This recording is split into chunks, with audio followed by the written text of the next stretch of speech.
जय गौ माता, जय रामकृष्ण विवेकानंद, वंदे मातरम। मैं गोवत्स स्वामी डॉक्टर विनय, राष्ट्रीय प्रभारी कामधेनु शक्तिपीठ। आज हम समस्त भारतीयों से पहलगाम में जो हमला हुआ है हमारे निहत्थे पर्यटकों पर, उस विषय पर कुछ बातें करने का मन कर दिया।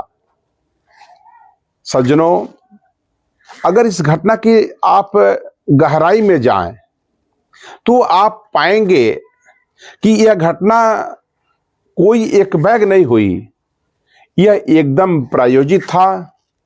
और इस घटना के पीछे अगर हम जाएं तो देखेंगे हम कि हमारे जो हिंदू भाई हैं, विश्व में किसी भी देश में रह रहे हैं, हमारे उनके ऊपर अमेरिका में भी हमला होता है, उनके ऊपर कनाडा में हमला होता है, फ्रांस में हमला होता है, और इसके साथ साथ जो हमारे पड़ोसी देश हैं, चाहे हम अफगानिस्तान की बात करें तो अफगानिस्तान में कई बार ऐसा हुआ कि जब हमारे हिंदू भाई को समाप्त करने की कोशिश किया गया। पाकिस्तान में घटनाएं हुई, बहुत सारे हमारे हिंदू भाई पाकिस्तान में मारे गए। आए दिन हमारे धार्मिक स्थानों पर हमला होता रहता है। और अगर अभी हम जल्दी की बात करें तो बांग्लादेश में 1 लाख के ऊपर यह माना जा रहा है कि हमारे हिंदू भाइयों को काट दिया गया। और पूरा विश्व इस विषय को, इस बात को लेकर के गमगीन हो गया।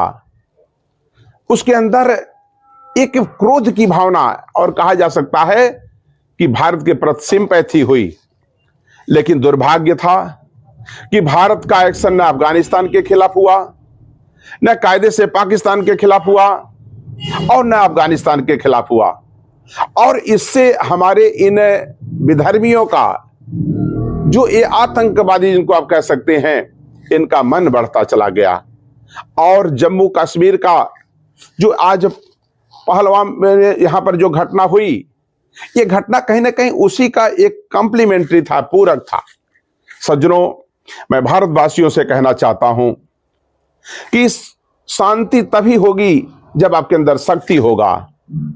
हम सनातनियों से आग्रह करते हैं कि आप सब अपने अंदर शक्ति पैदा करिए। आज 2000 की संख्या लगभग वहां पर पर्यटकों की थी, और मात्र 4-5 कहा जा रहा है कि 4 ही इसकी संख्या उन विधर्मियों का था, आतंकवादियों का था, जिन्होंने हमारा धर्म पूछा और उसके बाद कलमा पढ़ने के लिए कहा, और उसके बाद शूट कर दिया। अगर हम भगवान राम, भगवान कृष्ण से प्रेरणा लिए होते, केवल जय श्री राम नहीं कहते, केवल हम राधे राधे न कह करके हम उनके गुणों को अपने जीवन में अपनाए होते, तो आज किसी की हिम्मत नहीं थी कि हमारे सनातनी भाइयों पर कोई आंख उठाकर देख लेता। सज्जनों, भगवान राम जब भी चलते थे, चाहे वह जंगल में गए, चाहे वह कहीं भी रहे, अपने साथ धनुष और बाण लेकर रहे। भगवान कृष्ण के बारे में अगर कल्पना किया जाए तो हमेशा उनके साथ चक्र सुदर्शन रहता था। और अगर हम भगवान परशुराम की बात करें तो दुष्टों का वध करने के लिए हमेशा वो अपने साथ फरसा रखते थे। आज हम सनातनियों को भी इस चीज से सीख लेना होगा और हमें खुद शक्तिशाली बनना होगा। तभी हमारे देश में या हमारे लोगों का जो सर्वनाश हो रहा है, जो तमाम तरह की घटनाएं सनातनियों पर हो रहा है, यह तभी कम होगा।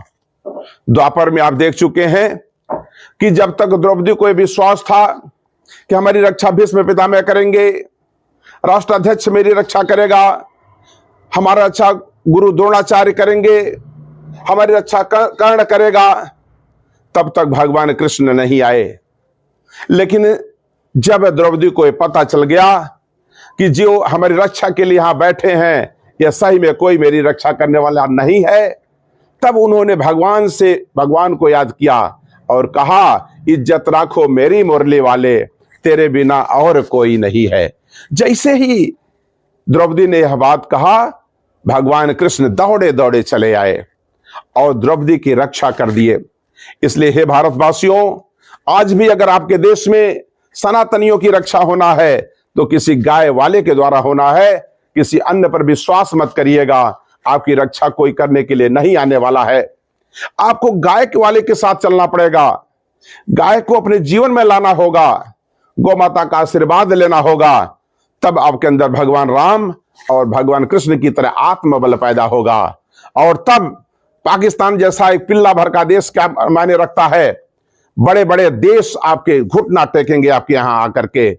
मैं आपको बार बार ये विश्वास दिलाता हूं, ये बात को नोट कर लीजिएगा कि आपकी रक्षा कोई कर सकता है तो गाय वाला करेगा, और जब तक आप उसके संपर्क में नहीं रहेंगे आप अपने देश में ही सुरक्षित नहीं हैं।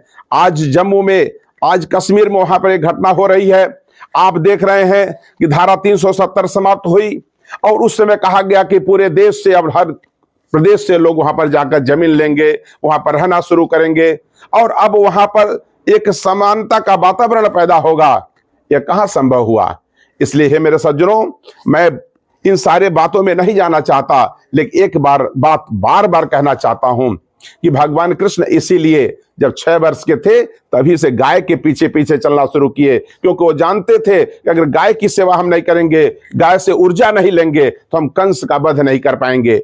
इसलिए हे भारत के लोगों, मैं आपसे कहना चाहूंगा कि आप जब इतिहास लिखा जाएगा तो यही लिखा जाएगा कि अर्जुन के रहते रहते उसका लड़के को घेर कर मार दिया गया। आप अभिमन्यु में बनिए। और एक बार पुनः मैं आप सभी से विनम्र प्रार्थना करता हूं कि गाय के साथ हो जाइए, आपके अंदर वह ऊर्जा डेवलप होगा, विकसित होगा कि दुनिया आपके सामने नतमस्तक होगी, और तब आप बनेंगे परम वैभव वाला भारत। तब भारत बनेगा विश्व गुरु, तब भारत बनेगा सोने की चिड़िया। बहुत बहुत धन्यवाद आप सभी को। एक बार पुनः वंदे मातरम। जय हिंद, जय भारत, जय गौ माता।